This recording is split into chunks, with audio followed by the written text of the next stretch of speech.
Since 1919, after the end of World War I, we in Britain have held a national remembrance event to honour those who have fought and died in World War I and then later in World War II. Since 1921, this has been done with the symbol of the poppy for commemoration. Today, the poppy in the act of remembrance, while mostly focusing on the two world wars before 1945 that took 1.5 million lives of British people alone and nearly 100 million globally, also signifies national commemoration for all those who have fought and died in wars, especially those in service of Britain, the Commonwealth, and its allies. Today there is war in Eastern Europe involving Ukraine and Russia. Likewise, there are a range of ongoing wars in the Middle East. It is important that we pause for reflection. We consider the young people of our age who may be facing worry, danger, and grief in those war zones. Those young people did not choose war. War has chosen them. We hope they find peace in their lives and can have positive, prosperous, and optimistic lives ahead of them.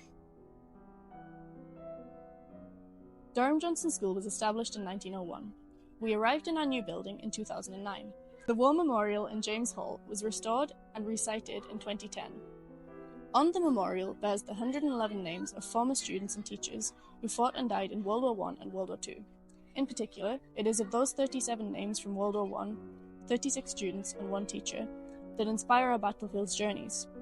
Therefore, it is for them especially that we make this act of remembrance, in thanks for their sacrifice and that of their generations where war has chosen to find them. Year 11 history students saw firsthand some of the sites of World War I in France and Belgium, at which the young men on our war memorial will have experienced fighting. In our history archives at the school, we have a diary from a Durham Johnson sixth form student who in 1930 visited the sites of war as part of a school trip.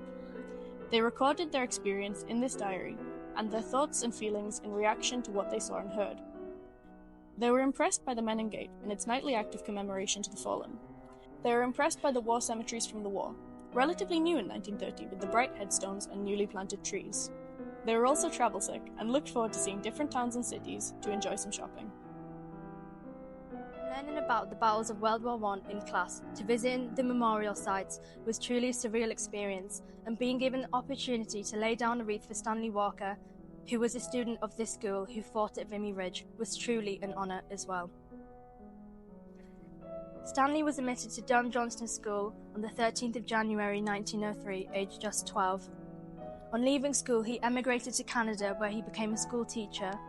While living in Calgary, Stanley enlisted on the 15th of May 1915 into the 5th Battalion Canadian Infantry. He was quickly promoted to captain, but unfortunately died on the 29th of September 1916 at Vimy Ridge, aged only 26.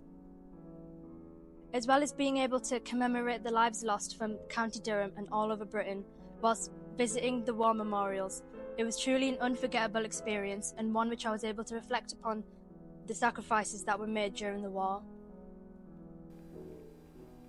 In July, I decided to go on the battlefield trip to France and Belgium to get a first-hand experience of sites like Ypres and the Somme. Standing in trenches and visiting memorials at Passchendaele and Vimy Ridge helped me give a perspective of human loss in the war.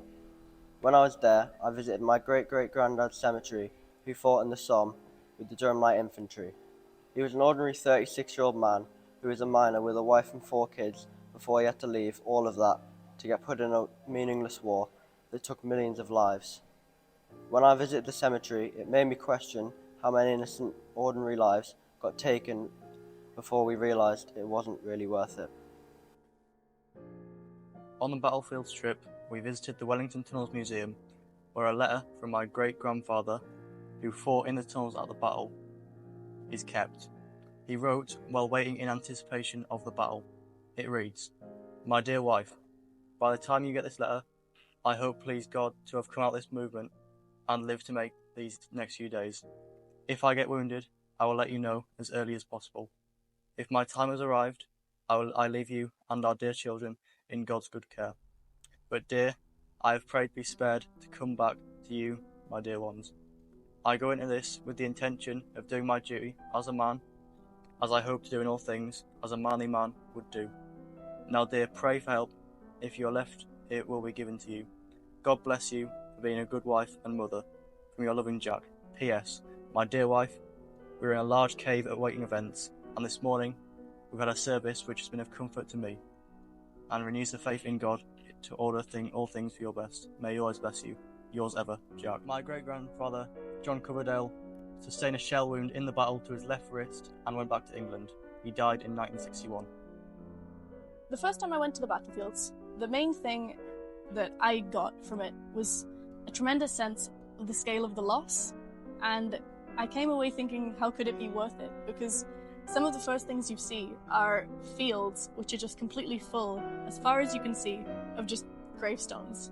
And it is something spectacular that you will not see anywhere else. Which left me with a sense of pacifism that I perhaps think is not what the people at the time would have wanted you to come away from it. For example, in the French cemeteries, you have the signs of "To the Glorious Dead," or the English cemeteries are dressed up and they're like genteel English gardens. But for me, it left me with a sense of pacifism of how could this have happened. And the second time I went, similarly, we went to the Lengemark Cemetery, which is the German cemetery. And in the German cemetery, you get a real sense of sorrow and regret, which for me captured what actually happened there far better than in many of our own cemeteries. And the tone just seemed more appropriate for the scale of the loss, which is the main thing that I feel that trip brings to us. And I think this was well expressed by Eric Maria Remarque. We were 18 years old, and we had just begun to love the world and being in it, but we had to shoot at it. There was an extreme sense of grief after both of these wars, and it's interesting to see from the trip the ways that different people interpreted that, or perhaps buried it in the way that they remembered. So remembrance for me is about tying us to the people who lived the past that we learn about, which then gives us the credibility to make our modern interpretations about it in terms of pacifism or in terms of patriotism. It gives us the knowledge to make those ideas from. But the main thing I got from the battlefield trip is just the immense sense of loss, which we then interpret in different ways today.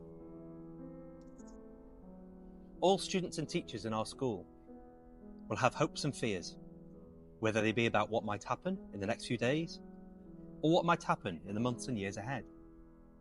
It might be a new pair of trainers, a sporting event, a mock test or university interview, or an illness in the family that could be in our minds right now. We anticipate, we prepare for the future. Whatever is in our minds, the unknown can be really worrying. For the soldiers of World War I, they had significant worries. Shall I volunteer to fight? Will I miss out if I don't sign up for the army? Will I do my duty? Will I be injured? Will I survive?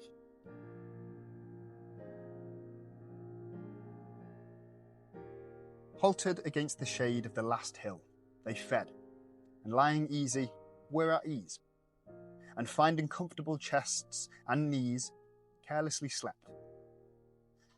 But many there stood still to face the stark, blank sky beyond the ridge, knowing their feet had come to the end of the world.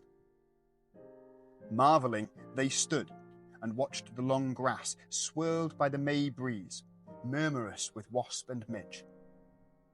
For though the summer oozed their veins like the injected drug for their bones' pains, sharp on their souls hung the imminent line of grass, fearfully flashed the sky's mysterious glass.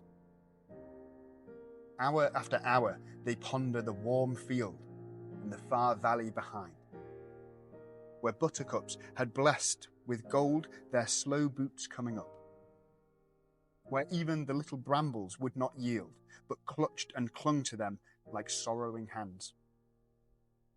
They breathed like trees unstirred, till, like a cold gust, thrilled the little word at which each body and its soul begirred and tightened them for battle. No alarms of bugles, no high flags, no clamorous haste. Only a lift, flare of eyes that faced the sun, like a friend with whom their love is done. O larger shone that smile against the sun, mightier than his whose bounty these have spurned.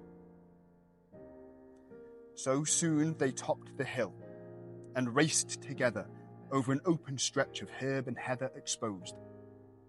And instantly the whole sky burned with fury against them. They shall not grow old, as we that are left grow old. Age shall not weary them, nor the years condemn. At the going down of the sun, and in the morning we will remember them.